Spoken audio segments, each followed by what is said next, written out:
बिस्मिल्लाहिर्रहमानिर्रहीम। अस्सलामुअलैकुम। नाज़रीन कराम, नई वीडियो में आपको खुश आमदीद कहते हैं। आज chief justice of Pakistan Umar Ata Bandial ने जो समाअत की है उसका लुबे लुबाब ये था कि अब तमाशे बंद करें कि मुल्क की सिक्योरिटी ठीक नहीं है। सिक्योरिटी तो इस मुल्क में कई दहाइयों से ठीक नहीं है। हमें कहानियां ना सुनाएं, हम फैसला कर चुके हैं और इलेक्शन 14 मई को ही होने हैं।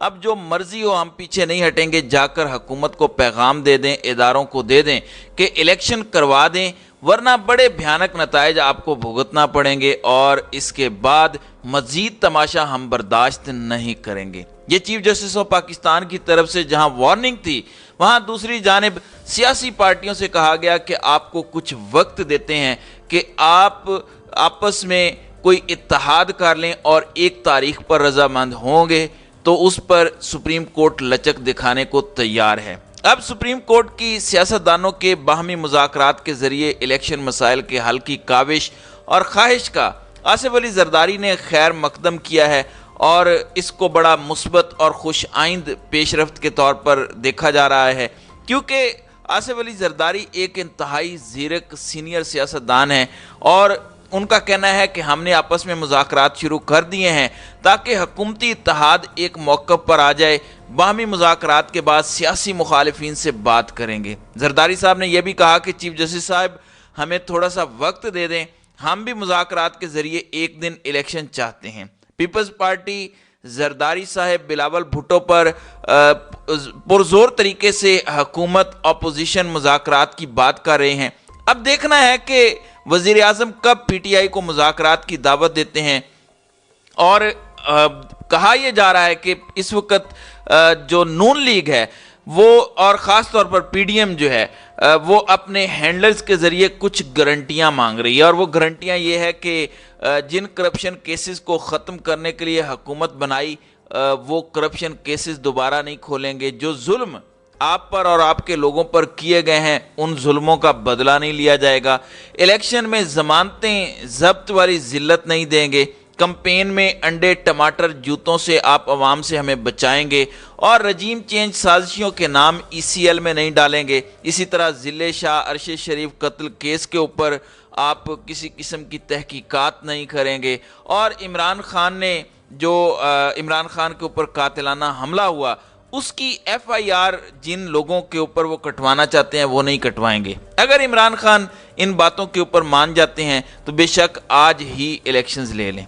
अब एक जानिब ये सूरत हाल है, दूसरी जानिब शहबाज शरीफ ने ईद के रोज़ ये अजीमुशान तोहफा 75 रुपये लीटर जो है वो महंगा करने का जो है वो फैसला किया है।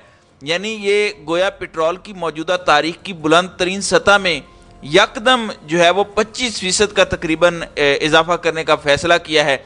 इस स्कीम के तहत शहबाज शरीफ ने करार दिया है कि वो पाकिस्तानी जो 800 सीसी से ज़्यादा की कार चलाता है, चाहे वो 10 साल पुरानी हो या उससे ज़्यादा, वो अमीर आदमी है, इसलिए पेट्रोल कीमत में 75 रुपये लीटर इजाफा उसका फ़ायदा है।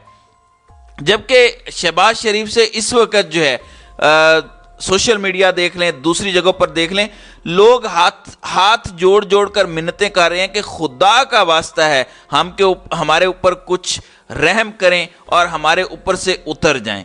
लेकिन नून लीग जो है वो इस च्युइंगम की तरह, जैसे च्युइंगम बालों के साथ चिपक जाती है, इस तरह हुकूमत के साथ चिपकी हुई है। जबकि ये जो एक साथ इलेक्शंस करवाने का ढकोसला है ये क्यों खेला जा रहा है? अगर भारत की कौमी असम्बली के इलेक्शन 2024 में अब कहा जा रहा है कि होंगे, जबकि दिल्ली असम्बली के इलेक्शन फरवरी 2025 में होंगे, उत्तर प्रदेश असम्बली के इलेक्शन 2027 में होंगे, वेस्ट बंगाल असम्बली के इलेक्शन 2026 में होंगे, कर्नाटका असम्बली के इलेक्शन 2023 में होंगे, केरला असम्बली के इलेक्शन 2026 में होंगे। इसी तरह भारत की हर रियासत में अलग इंतखाबात होते हैं।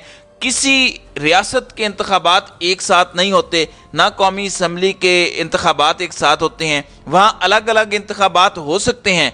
تو آخر کیا وجہ ہے کہ پاکستان میں نہیں ہو سکتے؟ بھارت میں تو کبھی مارشل لا بھی نہیں لگا، وہاں تو الیکٹرانک ووٹنگ سے انتخابات ہوتے ہیں۔ جمہوریت کے معاملے پر وہ ہم سے کم از کم اس وقت 75 سال آگے نکل گئے ہیں۔ وہاں تو فنڈز اور سیکیورٹی کا مسئلہ بھی نہیں ہے، وہاں الگ الگ انتخابات ہو سکتے ہیں، تو پاکستان کے اندر ایسے انتخابات کیوں نہیں ہو سکتے؟ اب پی ٹی آئی کے ساتھ مذاکرات کی بات کی جا رہی ہے۔ پی ٹی آئی کی جانب سے فواد چودھری نے بڑی زبردست گفتگو کی ہے۔ ان کا کہنا ہے کہ اگر آپ نے انتخابات کی بات کرنی ہے تو وہ بھی آئین کے اندر رہتے ہوئے ہوں گے۔ فواد چودھری نے اس حوالے سے کیا گفتگو کی ہے، یہ ذرا ملاحظہ کریں۔ دیکھیے، ہم پہلے دن سے بات چیت کے اوپر بات کہہ رہے ہیں۔ ہم یہ کہہ رہے ہیں کہ سیاسی جماعتوں کو آپس میں بیٹھنا چاہیے۔ ہم تو اسٹیبلشمنٹ کو بھی کہتے ہیں کہ آپ بھی ساتھ بیٹھ جائیے اور ایک فریم ورک طے کر لیں، ایک رول آف دا گیم طے کر لیں اور ایک قومی الیکشن کی طرف بڑھیں۔ ہمیں کوئی پرابلم نہیں، اور بات چیت سے ہی سیاست میں باتیں جو ہیں وہ نکلتی ہیں۔ لیکن ہوتا کیا ہے، آپ کے پاس جماعت اسلامی کے امیر آتے ہیں عمران خان صاحب کے پاس، وہ بھی زمان پاک سے نکل کے اپنے منصورہ واپس نہیں پہنچتے۔ علی زیدی جو ہیں ان کو وہاں پہ اریسٹ کر لیا جاتا ہے۔ علی امین گنڈا پور کے ساتھ جو ہو رہا ہے وہ آپ دیکھ رہے ہیں، ایک جگہ سے دوسری جگہ، دوسری جگہ سے تیسری جگہ۔ چھوٹے چھوٹے بچوں کو 10 سال سے لے کے 17 سال کے بچوں کو اٹھایا جاتا ہے، انہیں برہنہ کیا جاتا ہے، ان کے اوپر تشدد کیا جاتا ہے۔ مجھے آپ بتائیں ان حالات میں آپ کیسے مذاکرات کریں گے؟ عمران خان کے گھر کے اوپر روز نیا حملہ ہو جاتا ہے۔ تو بنیادی طور کے اوپر یا تو حکومت کے اندر ایک ایلیمنٹ ہے جو چاہتا ہے کہ مذاکرات یا کسی طرف کوئی بات نہ ہو، یا پھر یہ سارے غیر سنجیدہ لوگ ہیں۔ لہٰذا آپ نے طے کرنا ہے، اگر آپ نے بات چیت کرنی ہے اس کے لیے ماحول جو ہے وہ بہتر بنائیں۔ ہم یہ نہیں کہتے کوئی ہمیں کیسز ویسز کے اوپر پرابلم نہیں، آپ اپنے ہمارے پہ جتنے مرضی کیسز اور بنا لیں، وہ ہم عدالتوں میں ہی دیکھ لیں گے، ہم قانون کے مطابق ان کو فیس کریں گے۔ لیکن یہ جو بچوں کو اٹھا کے تشدد کیا جاتا ہے، مسنگ پرسن بنایا جاتا ہے، یہ ناقابل قبول ہے۔ اس کے بعد بات چیت کانسٹیٹیوشن کے فریم ورک میں ہو سکتی ہے۔ آئین کہہ رہا ہے 90 دنوں میں الیکشن ہونے ہیں، ہم کہہ ہی نہیں سکتے کہ آپ 90 دنوں سے باہر جائیں گے۔ الیکشن پھر انہی تاریخوں میں ہونے ہیں جو سپریم کورٹ نے طے کیے ہیں۔ سو مذاکرات کے لیے ایک لیگل بیکنگ چاہیے جو سپریم کورٹ کے بغیر ممکن نہیں ہے۔ اور دوسری بات، تھوڑی ساری ہمت کریں، عوام کو فیس کرنا سیکھیں۔ لوگوں کے سامنے جب تک آپ سرنڈر نہیں کریں گے، آپ سیاسی جماعت نہیں ہیں۔ سیاسی جماعتیں وہ ہوتی ہیں جو عوام کے سامنے سرنڈر کرتی ہیں اور پھر آگے چلتی ہیں۔ عوام کے آگے سرنڈر کیے بغیر اور کوئی پولیٹیکل پروسیس آگے نہیں جاتا۔ سو الیکشنز میں آپ کو جانا پڑنا ہے۔ یہ کہنا کہ ہم نامزدگیوں پہ حکومت چلا لیں گے اکتوبر تک، اور جس طرح رانا ثناء اللہ نے کہا کہ ہم اکتوبر سے بھی آگے دیکھ لیں گے، یا فضل الرحمان نے کہا، اس طرح کی غیر سنجیدہ باتیں جو ہیں وہ ممکن نہیں ہیں۔ آپ نے الیکشن، نیشنل الیکشن آپ چاہتے ہیں، آپ کو قومی اسمبلی تحلیل کرنی پڑے گی، سندھ اسمبلی تحلیل کرنی پڑے گی، ہمارے ساتھ بیٹھ جائیں اور ہم اس کے اوپر بات چیت کرنے کے لیے تیار ہیں۔